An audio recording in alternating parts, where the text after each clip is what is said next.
moments when I am so tickled pink, no pun intended, when I get the opportunity to sit with someone that I truly and utterly admire.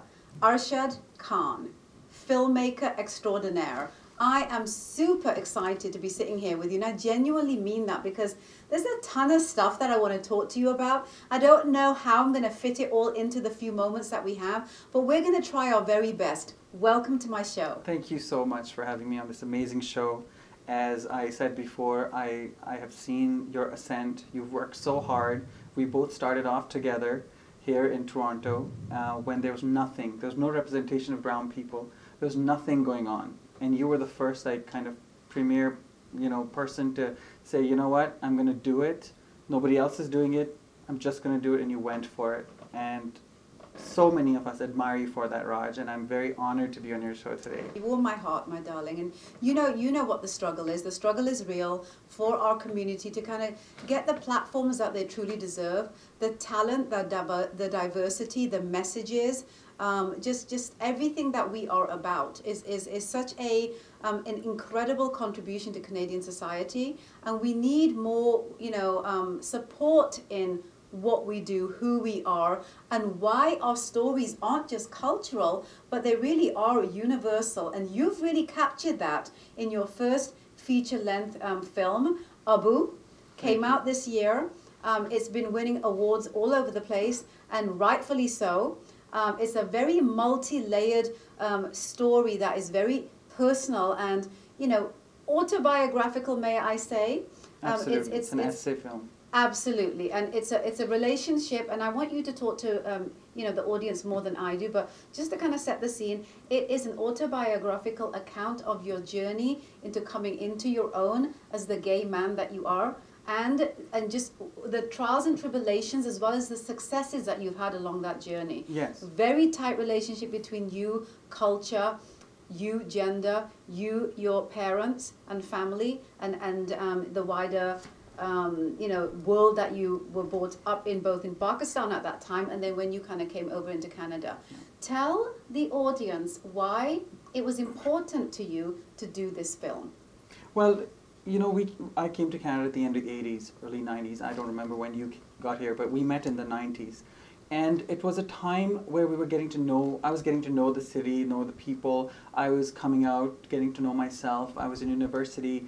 And there was no representation of us in the Western world. There were still some British films like My Beautiful Laundrette, Sammy and Rosie Get Laid, like Hanif Qureshi was doing all this great work. There was a, East is East that came out that excited us. We said, my God, there's some good work going on. But in North America, there was nothing. Yeah. It was ridiculous. We understood, I grew up in Pakistan where we had one television station, PTV, Pakistan Television. Similar story in India. And, but we got exposure to all kinds of media. We had Chinese shows, American shows, British, Australian, Russian, and of course, in the Hindi cinema through VHS came to us, and we were able to humanize the other. But when we came here, nobody understood who we are. We were brown people. Already we were suspect, and there was this kind of racism which you couldn't articulate. You weren't sure whether people didn't like you because of who you are or because of where you're from and your brown skin. And then of course the 9/11 happened, the war on terror started, the war on brown bodies started, and that just intensified the hatred towards our people. And that was the very time when you took charge and you started Anoki and you said enough is enough. Mm-hmm. We need to have some kind of a proper place for our people to get recognition, not only within ourselves, but also by the larger public at large. And so it's been a huge struggle for you. Like, I remember we worked on a television drama series together. Oh my God, we were each other's love interests. That was awesome. And that's what a lot of young people do. They try, they give it a go. And that's important, and that needs encouragement. And that, so what for one, I was in architecture school when 9/11 happened. I had a great job at Air Canada. I was a flight attendant for many years. But 9/11 happened, and I realized that I do not like this association of terror with my identity as a Pakistani Muslim person, and I wanted to do something about it. So, you might recall I dropped out of architecture school, picked up the cheapest camera money could buy, and I started making a film called Threadbare about Canada's war on terror. That was a very scary project to make, but it brought me some recognition. The film opened at the Mumbai International Film Festival. Wow. Yeah, so it was a mid-length film. Yeah. And that started me on my journey to filmmaking. You know, since then I worked on Deepa Mehta's Midnight Children in the art department, and I worked on other people's films, and I made my own films. And then I started a film festival working with the Mosaic Festival. I worked on the Mosaic International South Asian Film Festival, so absolutely, that was really fun. But then again, we were bringing good cinema, good representation, diverse voices in South Asian cinema from all over the world. That's what made MISAF really, really unique. There's a lot of different film festivals that are, that circulate. As we all know, I feel that the brand that you've created with this is the diversification of the subject matter that you choose to kind of put out there and put on display and showcase. And I find that it has this kind of, undercurrent of discussion. It begs discussion. Exactly. And that's what I love about MISAF. Thought-provoking, right? And that's what you are also doing. You're recognizing people who are change makers, who are making a difference, who have worked very hard to get recognition from their peers, from within South Asian community, but also from outside South Asian community. But the fact is that our community doesn't have its act together, especially in the West. They will give money to churches, mandirs, mosques, but they will not invest in media, in the arts. When our children go to school for cinema, they look down upon it, unless it's like Bollywood. I give all respect to Bollywood. That's another struggle. But Bollywood isn't the only way to express ourselves. Yes. And it probably isn't even. I'll get into trouble for saying this, but I'm going to say it. It's not even an authentic way to express ourselves. Yes. Right. So it actually creates kind of this cloud of how people think or perceive that we live when we don't. No, exactly. No one's representing our realities. No. And your reality with Abu is something I really want to talk about. Absolutely. Let's touch base. I want to bring you back there. Let's touch base on why you decided to do this as a feature-length film. I know it was off the back of a really important tragedy that happened in your life, but I feel that it became something that was really special. Yeah. And sometimes that's kind of the way that the human experience is, right? So absolutely. Talk to me about that. So in 2011, my father passed away. At that time, I was in film school, and I was trying to get a feature film project off the ground about a Pakistani girl with magical powers kicking ass in suburban Canada. Oh my God, I love it! And we went to the Canadian Film Centre. It was a good project, but making feature films is very difficult, especially with a lot of special effects and so on. So and then at the same time, my father got very sick and he passed away. Now, when my father died, it impacted me very severely. I never ever imagined that it would have such a huge impact on me personally. Mm-hmm. And then in 2012, I was making 5-minute video for his memorial, and I realized that my family has an obscene amount of home video footage. Mm-hmm. And one of the things that you learn in film school, because I went to film school, is that you work with what you have. Yes. So I thought, why not dabble into this? But then I was afraid. I was like, oh my God, I'm going to come out to the whole world, and it's going to be scary. But I'm a film festival goer, and RIDM, the Documentary Film Festival in Montreal, has a competition called the Cuban Hat, where you pitch a 3-minute project, and your peers vote for it. And so I very, very apprehensively and reluctantly created this 3-minute piece, and people loved it. And from that piece, I got a Canada Council grant, and then I ran a very successful Indiegogo campaign to raise money. People just loved this idea of someone being true to themselves. Yeah. And originally, the film was really more about my father and kind of my struggle as a gay Pakistani man with my father, who was very open-minded, fun-loving man in Pakistan, came to Canada, struggled. He was a twice migrant, right? India to Pakistan after the partition, Pakistan to Canada.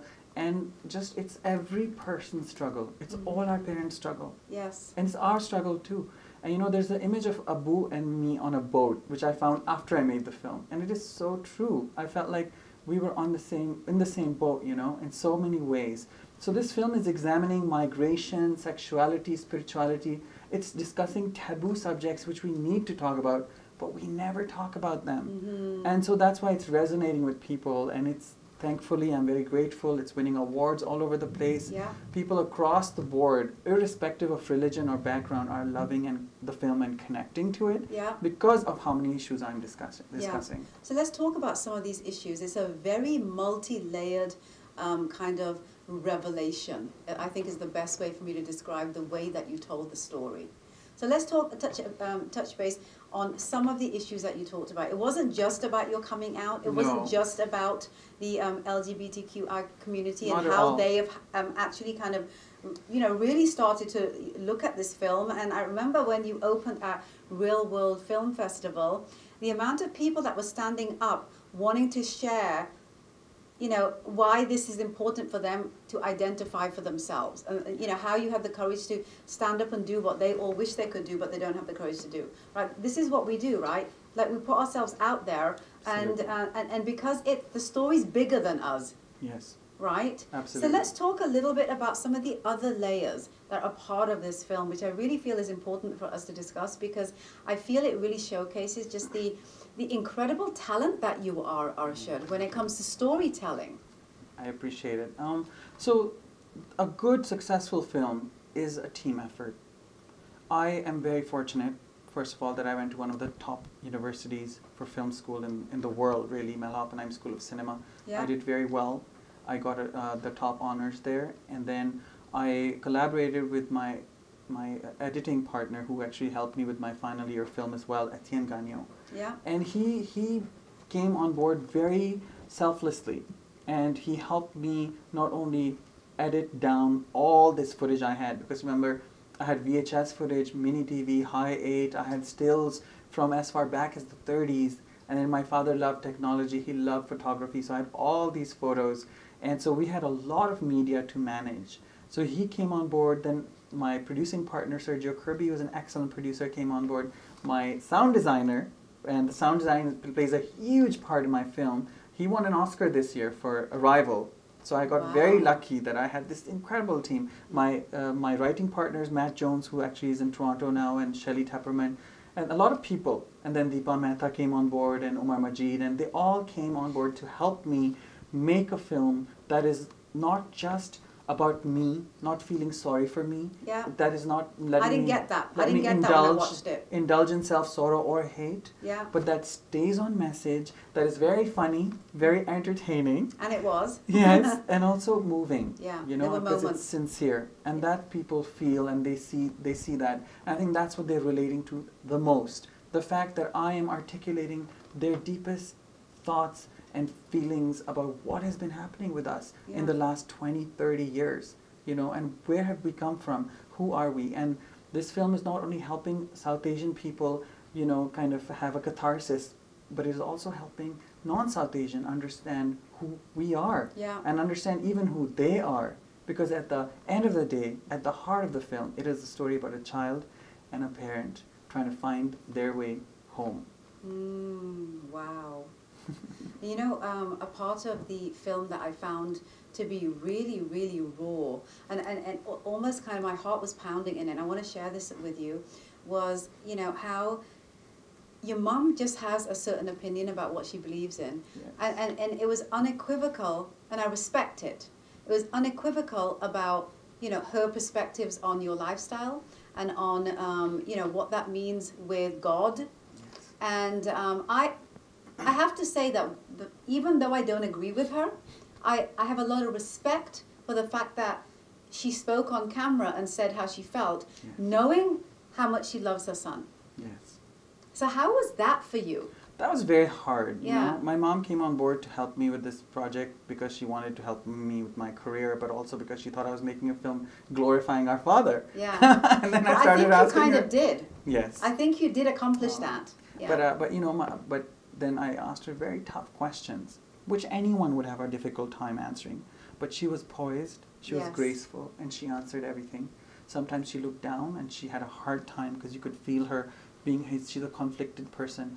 But you know, my film is also about unity between India and Pakistan and Bangladesh and all South Asia, and unity between people. And it's about people connecting to each other. And you know what's very interesting is that my mother's opinion on gay people would be, as a Muslim woman, the same as a Hindu mother, as a Sikh mother, as a Christian mother, or as any other faith. They all share this hatred and homophobia, which is so interesting. Yeah. So in that they're coming together, you know. Yeah. But we see it, we perceive it as, you know, they're old school, and they have a hard time because they grew up in a different time. The fact of the matter is, this identity always existed. Yes. You know, and LGBTQI people have always existed. It's just that now we refuse to be invisible. Absolutely. And you know what I love about hearing you, listening to you talk? Your tone is so cool, calm, and collective. So I feel like you've probably dealt with a lot of the things that a lot of people struggle with when they're dealing with society's, you know, opinion about their lifestyle, right? Now, this could be anyone, right? You were a very different person a few years ago. I know this on a personal level. There was a lot more anger. Yes. A lot more frustration with why people are the way they are and why can they just not be fair. Yes. I feel like you've dealt with that. Talk to me a little bit about that. Your calmness is just so, it's consuming the room. So I want to know how this happened for you. That's very kind. You know, I have to thank my partner, who's a very calm and loving human being, and my family in Montreal. I live in Montreal. They're very good people. They showed me other ways of being as well.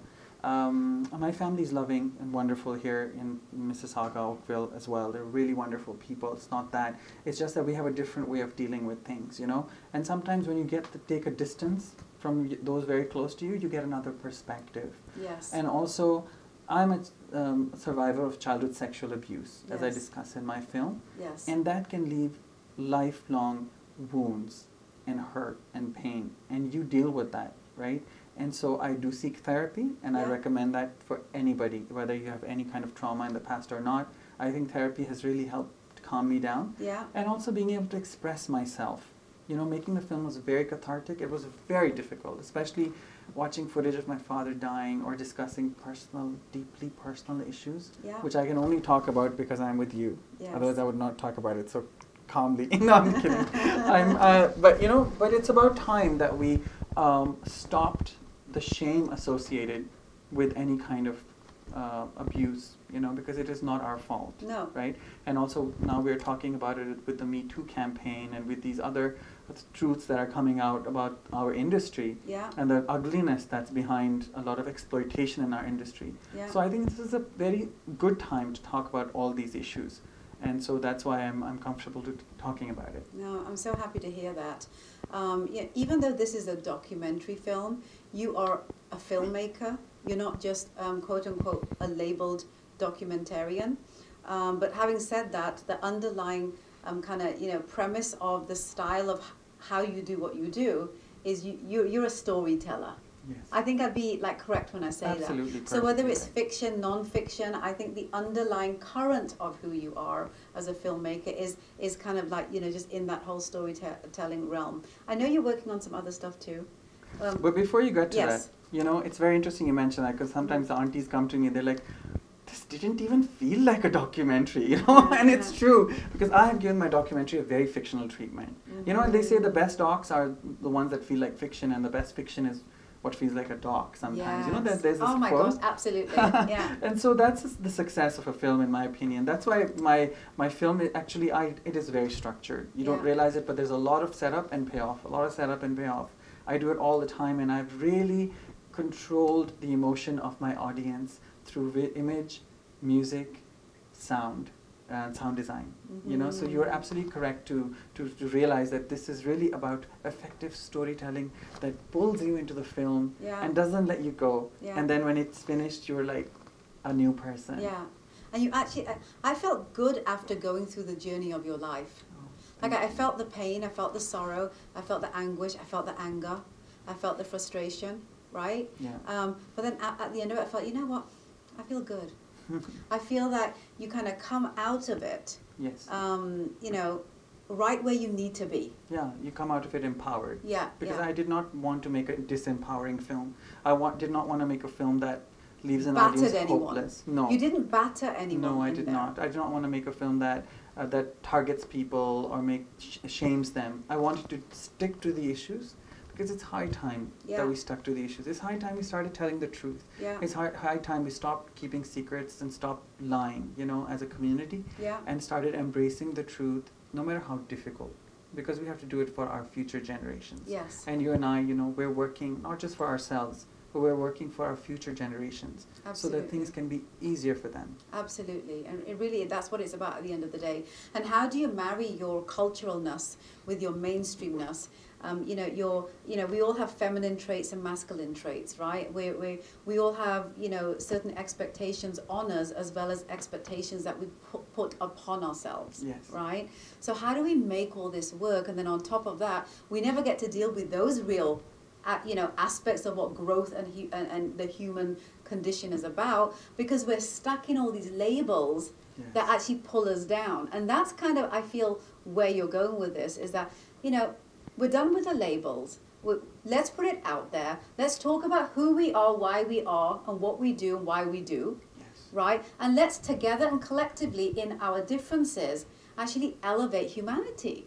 Absolutely. Right? Yes, absolutely. It's we're living in times where labels are quite passé, okay, and we understand now there are people who do not conform to gender, and there are non-binary people who are neither male nor female. They refuse to be that, and there's, you know, we know that the male and female products are just there to sell stuff. Yeah. You know, that this colors and the certain attitudes towards the fashion and things, they're just there to sell things. We don't have to conform to it. Yeah. You know, and we don't have to conform to any culture either, because we are international. We are living in a globalized world where we are beyond just our limitations of our borders, which I find to be quite, borders to be quite, also quite passé, you know, because we have now internet, we have this communication which moves us beyond borders. Yeah. You know, our ideas are moving at a fast pace. They're moving beyond borders.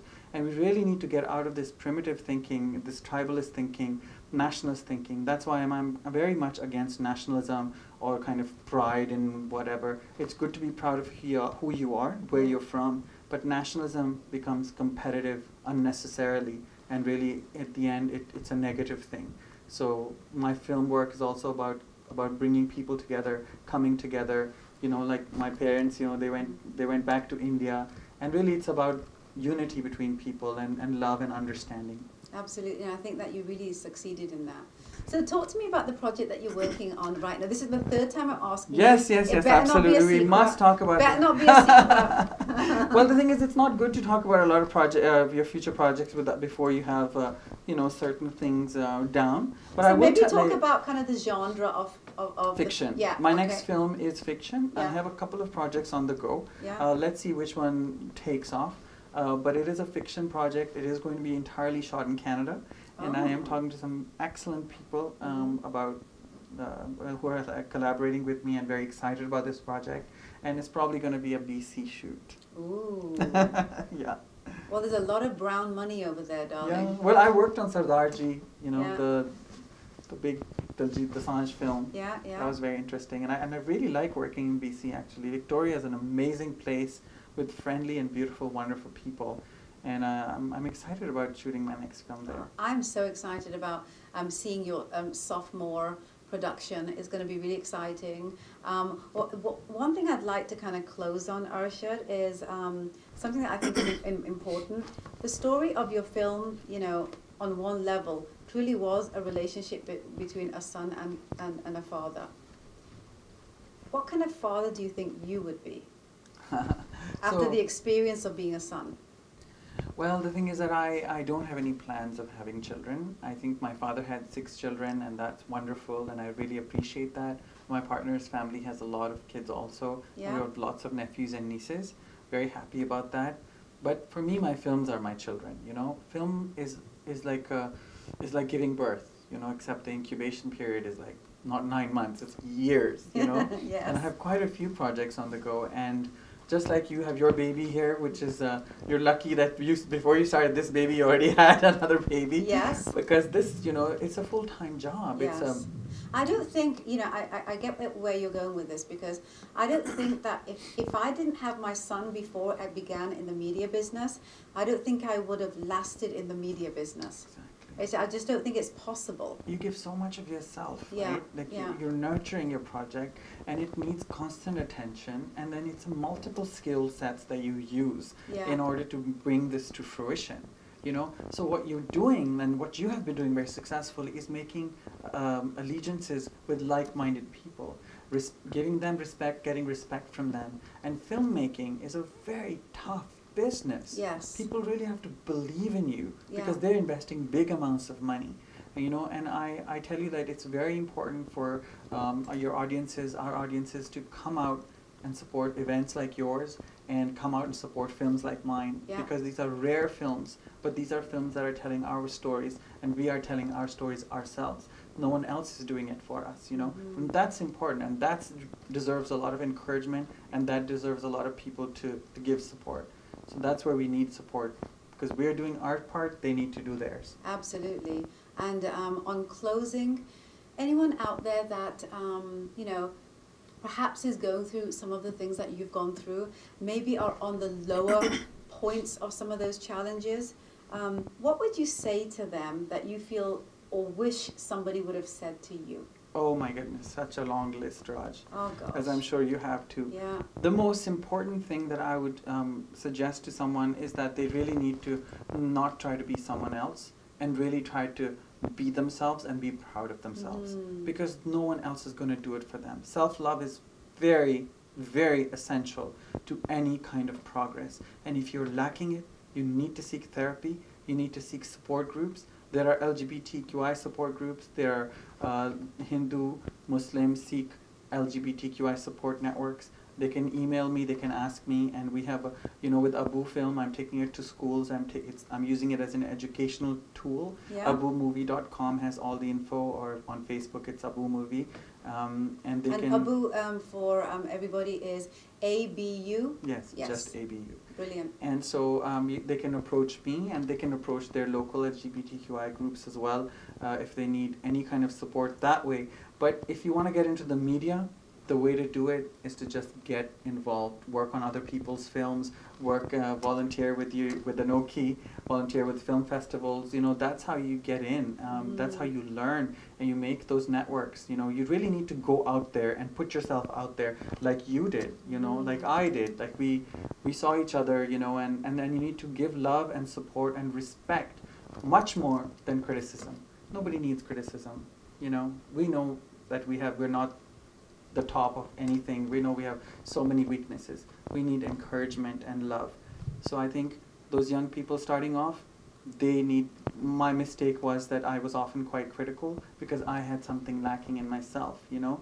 What you need to do is you need to not be critical without knowing what you're talking about. You need to give love and respect and learn, and when you're at a point where someone needs your criticism, then you give it. Otherwise, you shut up. I love that. And on that note, that's why you are Anoki. You are unique, you are different, and you made the Anoki list this year. So proud. Thank you. That's such an honor. I'm very, truly humbled.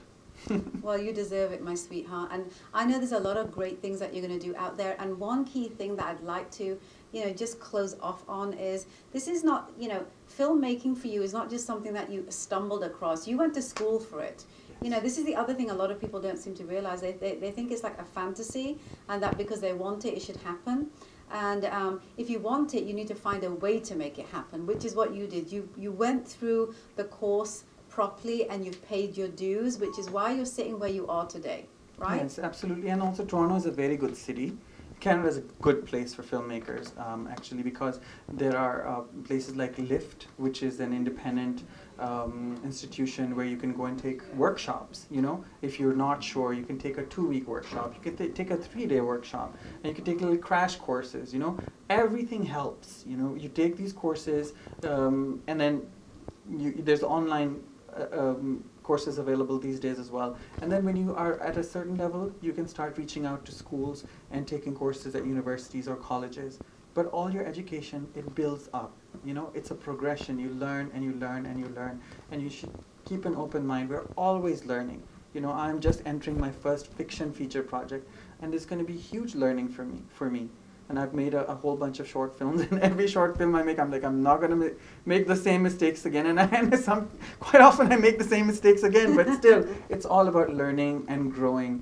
But you know, you can't do it without giving love and support. And you cannot do it without getting love and support.